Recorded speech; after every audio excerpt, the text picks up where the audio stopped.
Yo, I am Tears. I'm on the Keith Andrew podcast. I cannot wait to interact with obviously his followers, and I really hope that you enjoyed the show, my interview, and hope to speak to you guys soon. Thank you so much to Keith Andrew for the opportunity, all the way from London, UK.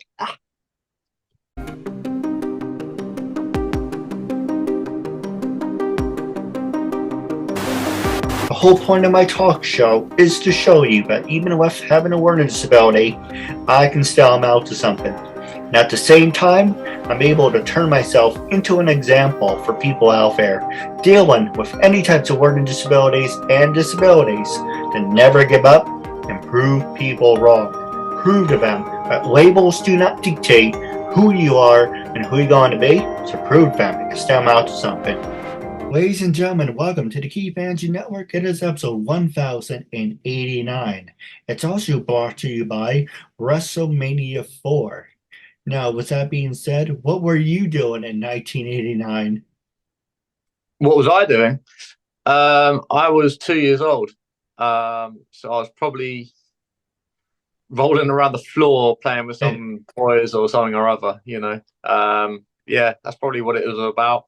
Trying to learn my Well, first word, maybe. I'm not sure. 2 years old. Yeah.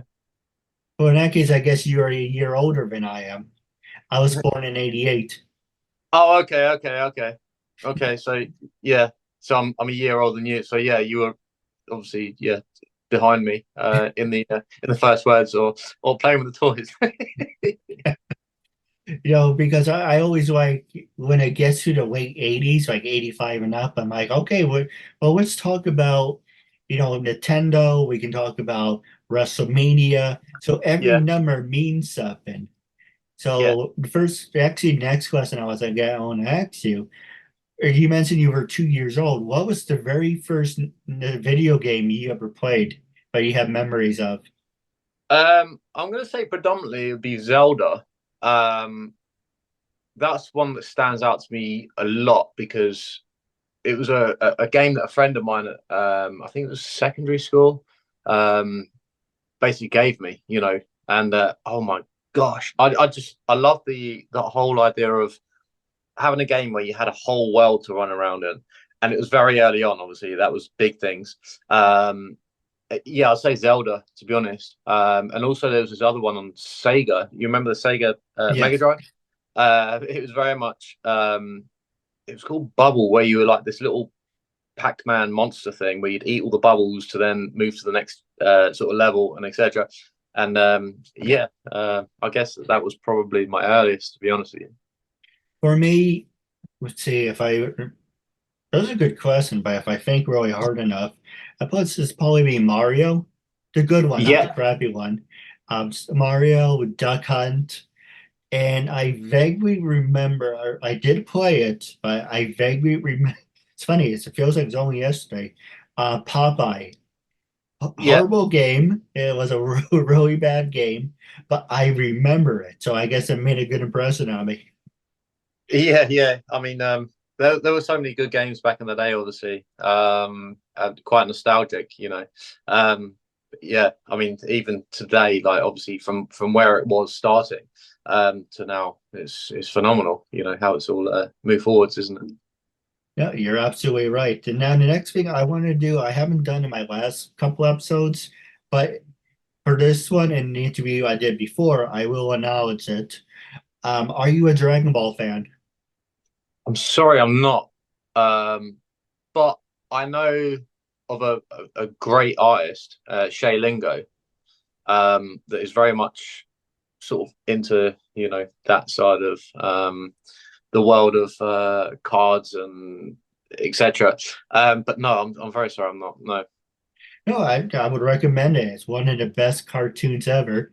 It came out in 1986. So let's see, WrestleMania it's going to be 40 years. So it's 39 years. Actually, no, I take that back. WrestleMania 40. Yeah, 39 years because Dragon Ball came out in 1986. Dragon Ball Z, yeah, I have seen it on the TV before.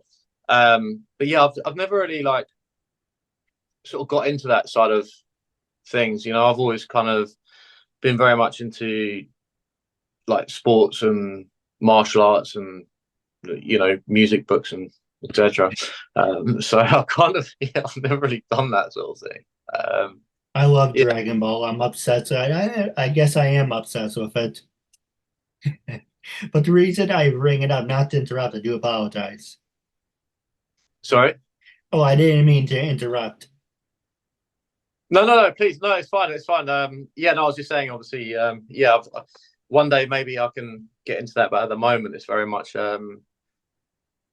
yeah, I don't have much time to get involved, or sort of. I mean, my boys, my two young kids, they love Pokemon and stuff like that, so I kind of get into the craft of that a little bit, But yeah, me personally, I've never really ventured into that side of the world of things.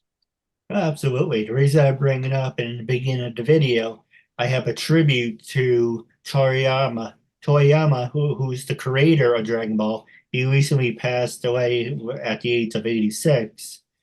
And so it's because of him, we have Dragon Ball, Dragon Ball Z. GT was all right. It had its moments, Super. But it's amazing because every cartoon, references Dragon Ball in it. And Mm. you talk about Street Fighter and Mega Man, all that, and our He-Man and Batman. And some cartoons do like make nods to it or imitate it, but Dragon Ball is in everything. They mention it in the Flash. I think they hinted towards it in Smallville. I'm not 100%. Um, they mentioned it in a couple movies. Could you try again? Stupid watch. Every time I say a certain word, my Apple Watch goes off. It's really annoying. I mean, but it's so popular, even in wrestling. You know, people like Keith Lee. There's a wrestler named Keith Lee. He names his finisher the Spirit Bomb. Okay, okay, okay. Which is obviously relevant to yeah. Okay, cool. But it's really funny. But I wanted just to talk to you about this. You mentioned you are a writer and a singer. So the first two questions I want to ask you: who influenced you to become a professional writer, and who influenced you to become a professional singer? So realistically, my story is very much my artistry as a performer in the music industry has very much come from early sort of childhood memories. I was told to write down sort of my feelings, going through school and etc. Um, and at the time, it sort of worked, but then it kind of snowballed into writing music, which then led me on to get into some great platforms. And I kind of took the influence of a lot of people that I was around at the time, unsigned artists, and the obvious like mainstream artists that you'd hear on radio, or they'd buy their CD back in the day, obviously. Um, and I kind of just grew upon that. Once I got into sort of London in the music scene and met a lot of different people, I kind of took the influence from that and sort of grew. I guess it kind of just happened.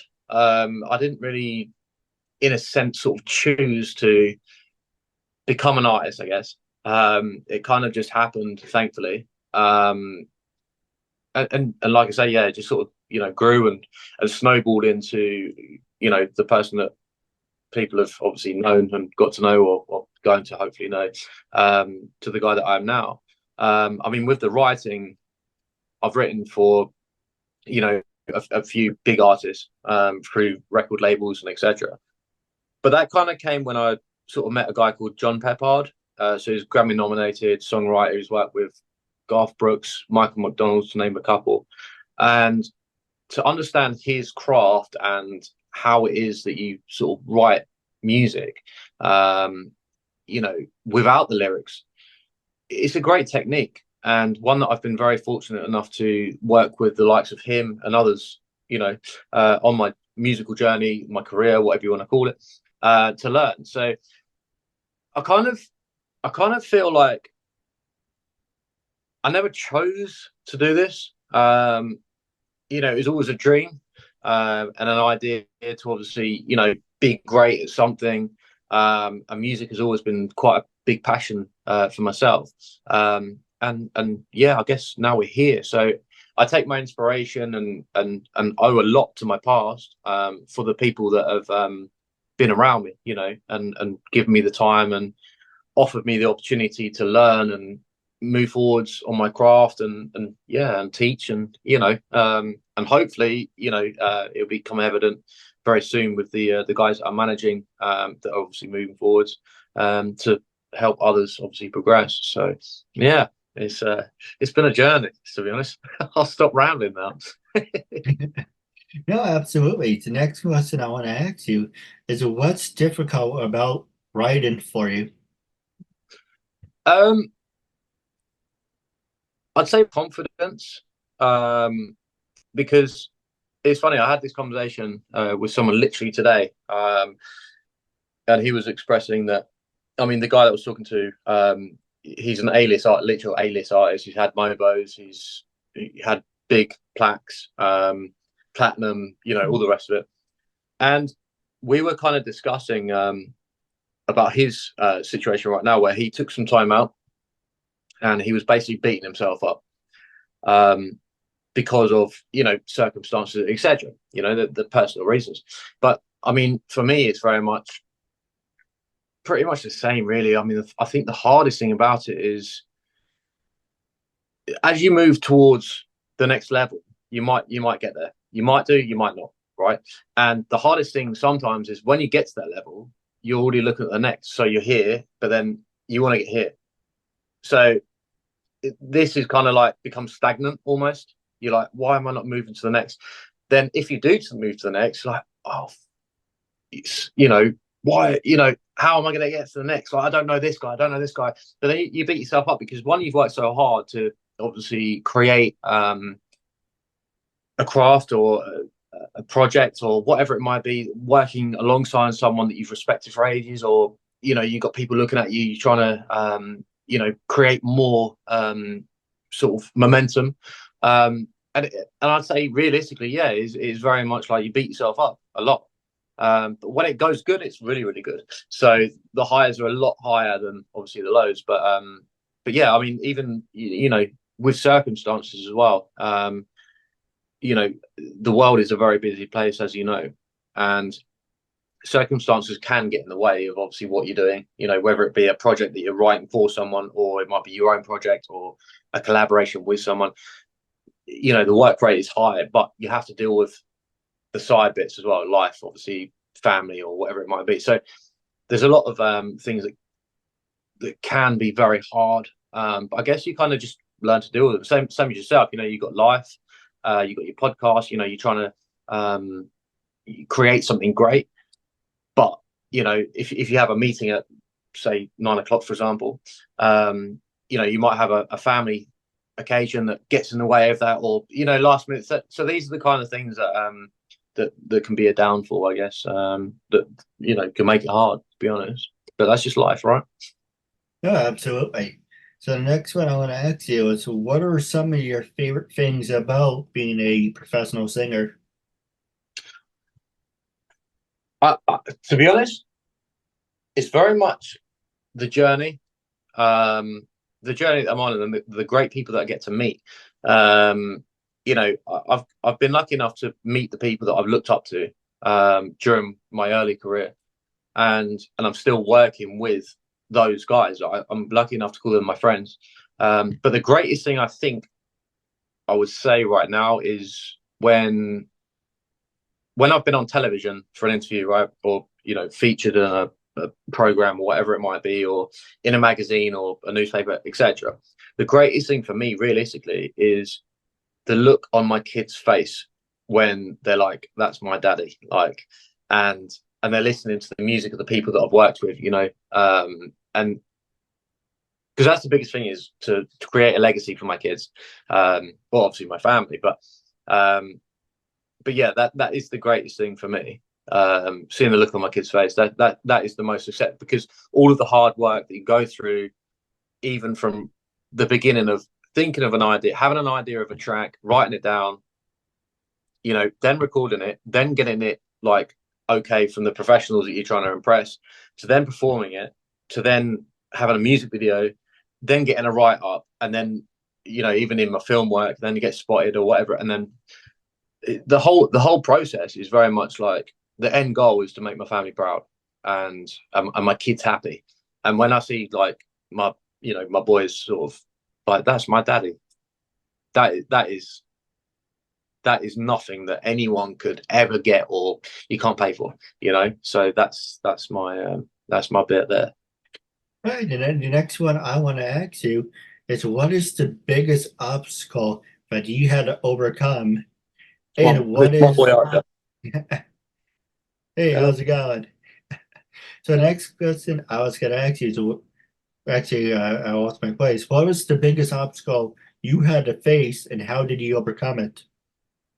I reckon getting into the music industry in the first early stages was a very big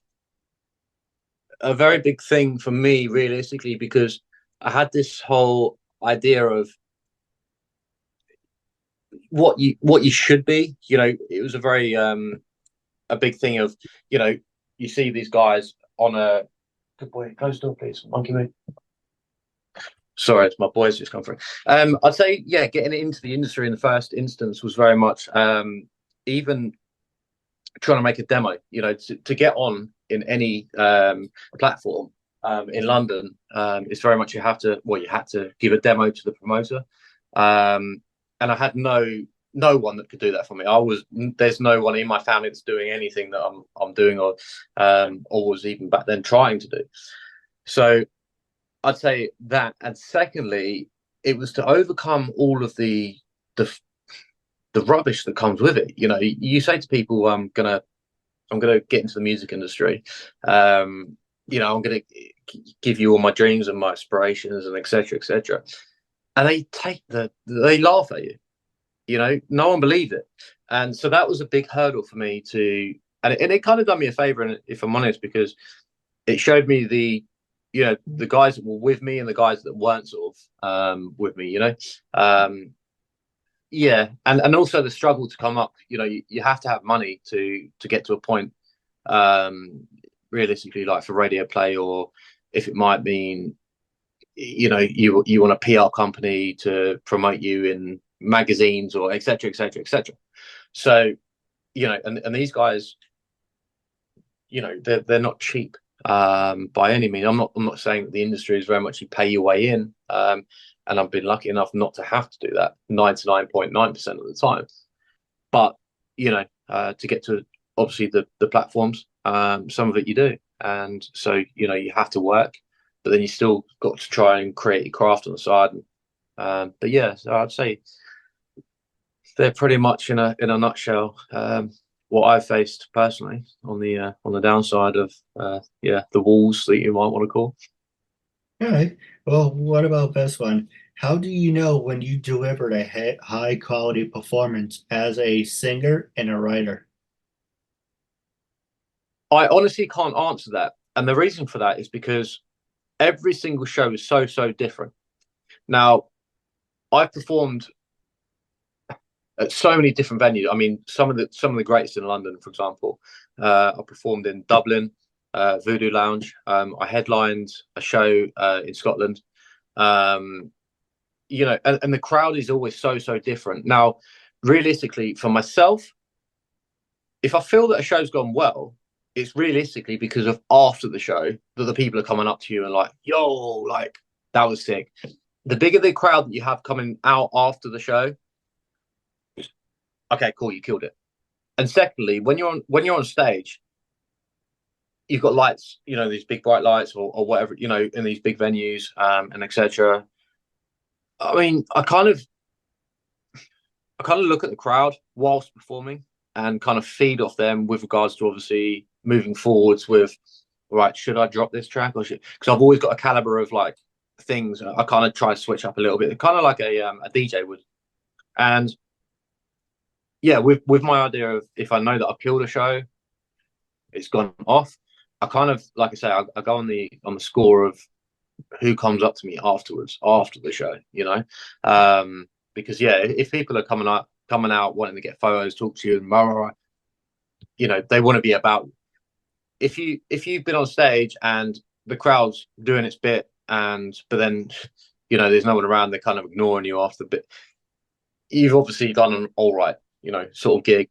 So yeah, that's kind of how I plan it. With that regard, I go on, yeah, the after bit, to be honest, kind of like the after party, innit? Oh, perfect. Now, as we wrap up the interview, how can our fans and listeners get in touch with you? Yeah, so everything is Tears Official, TIERZ Official. I've got that on Instagram, Snapchat, Facebook is Tears, and yeah, and obviously through yourself, you know, if you can tag it up, then yeah, that would be cool as well. No, absolutely. It will all be in the description box below. But wrapping up our interview segment, it was a real honor and privilege having you as a guest. I just want to thank you for your time. And until we meet again, catch you later. Thank you Thank you, brother. and have a good night.